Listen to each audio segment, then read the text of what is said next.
semuanya, kami dari kelompok 5 K14 PTB 2023. Kami akan memperkenalkan diri kami masing-masing sebelum menjelaskan mekanisme kerja proyek RBL kami. Dimulai dari paling kiri. Nama aku Ratu Salwa. Aku Adinda Putri. Aku Bulan. Aku Gisel. Aku Merwin. Aku Faiz. Aku Jean. Aku Zadi. Aku Kelly. Dan aku Pade. Nah, setelah ini kami akan mulai menjelaskan mekanisme kerja, cara kerjanya dan juga perhitungan kami dalam proyek kami. Selamat menyaksikan. Dadah.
Halo semuanya, setelah melalui penjelasan cara pembuatannya, sekarang saya, Gisel, Jean, dan Faiz akan menjelaskan mengenai perhitungan dan juga pembahasan singkat. Yang pertama, kita harus mencari dari sisi fluidanya untuk mencari kecepatannya, debit, laju massa air, yang untuk mencari gayanya. Dari sini, fluida kami memakai rumus GLBB yaitu akar 2GH. Gravitasi kami asumsikan 9,8 meter per second kuadrat dan juga tinggi dari selang menuju kincir adalah 30 dikali 10 pangkat min 2 meter. Lalu akan mendapatkan 2,42 meter per second yang akan dimasukkan ke rumus debit. Di sini untuk Q sama dengan volume per T ini hanya sebagai informasi semata bagi kami. Namun yang akan digunakan adalah perbandingan Q1 sama dengan Q2 dengan variasi luas penampang dari selangnya yang kami perkecil sehingga V-nya akan semakin besar, yaitu rumusnya A1 kali V1 sama dengan A2 kali V2. Dari sini kami mendapatkan V2-nya sebesar 4,089 meter per second. Dari sini kami akan mensubstitusikan ke laju massa air yaitu Rho dikali V2 kali A2. Rho-nya ini kami asumsikan air tekan sama dengan 1000 kg per meter kubik. Dari sini kami mendapatkan nilai sebesar 3218,59 kg per second yang akan dimasukkan ke rumus F sama dengan laju massa air dikali V2.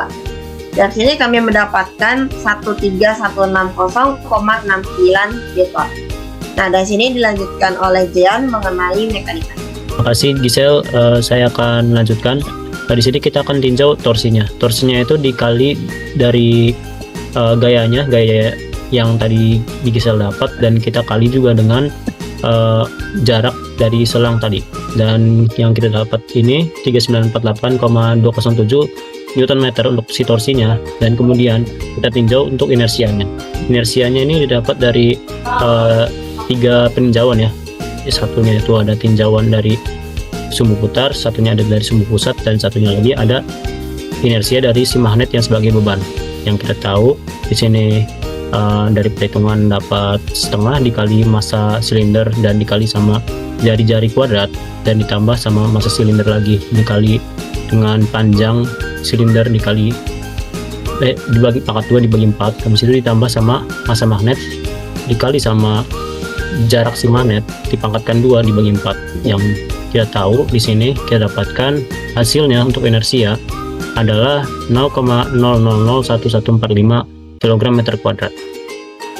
Di sini kita dapat percepatan angulernya, torsi dibagi inersia yaitu 3,44822 kali 10,7 radian per second kuadrat, dan kita mendapatkan kecepatan angulernya didapat dari kecepatan awal ditambah percepatan dikali waktu. Waktu yang di sini adalah waktu yang digunakan untuk lama waktu menyala. Nah, di sini adalah 4 second, dan kita dapat ada 13,79288 kali 10 radian per second. Kemudian kita dapatkan energi kinetik setengah I omega kuadrat, dan kita dapat energi kinetiknya adalah 10,89 pangkat 11 joule. Saya lanjutkan ke device.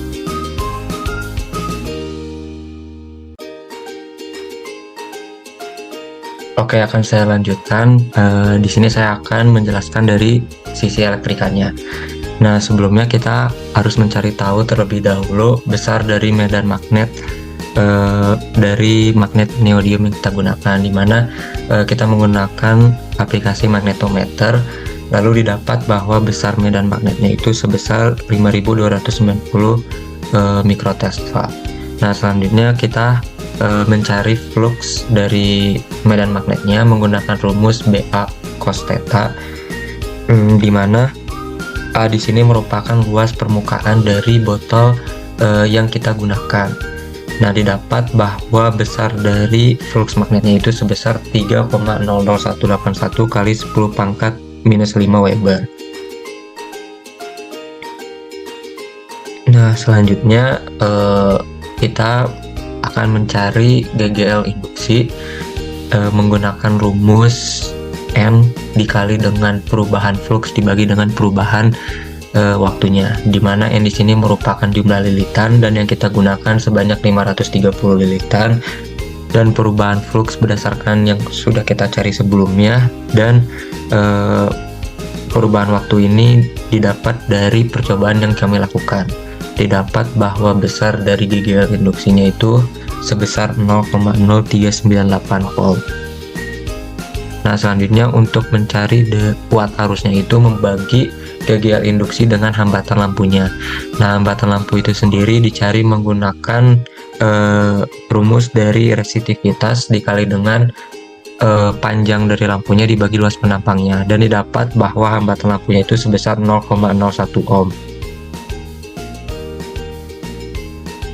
Sehingga didapat besar dari kuat arusnya itu sebesar 0,398 ampere.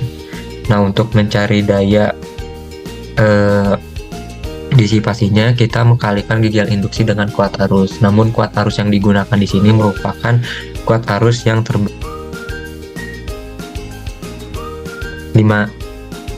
Selanjutnya kita akan mencari daya disipasinya, di mana dicari dengan mengkalikan GGL induksi dikali dengan kuat arusnya.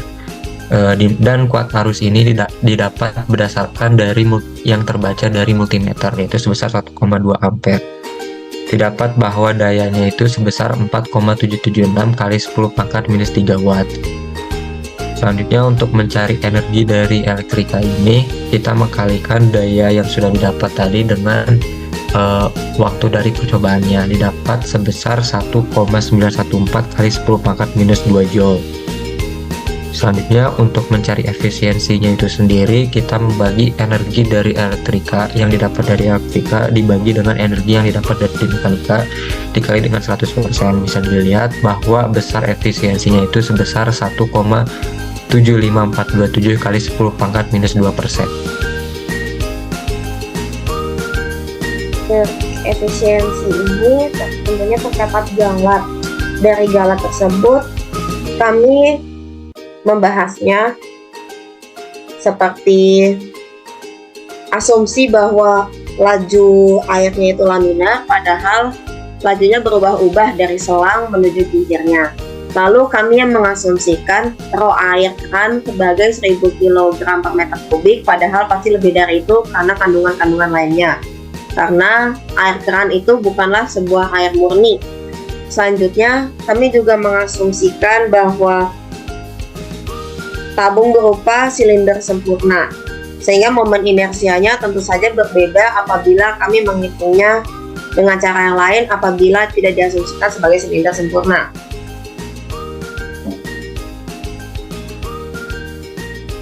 Baiklah, sekian dari pembahasan singkat dan juga perhitungan dari kami bertiga. Terima kasih sudah menonton. Ketiga. Sekian dari kami.